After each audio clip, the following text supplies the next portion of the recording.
ഇന്നത്തെ സ്പെഷ്യൽ ഉപ്മാവ്.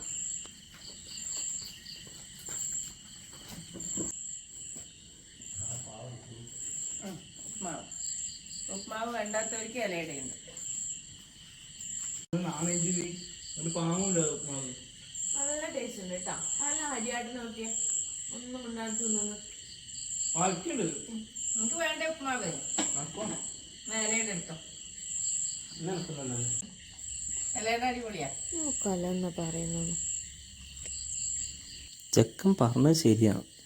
അത് എനക്കോ ഇതൊരോളം മുഖത്ത് നോക്കിയിട്ട് പറയാനായിട്ട് ഇത്രയും കാലം സഹിച്ചൂലേ. ഇനിയിപ്പോൾ ഒന്നും പറയണ്ട, ഉണ്ടാണ്ട് തന്നത് തിന്നിട്ട് നോക്കാം. എന്നാൽ നിങ്ങൾക്ക് ഇത് നല്ലയാന്നൊന്ന് പറയാം.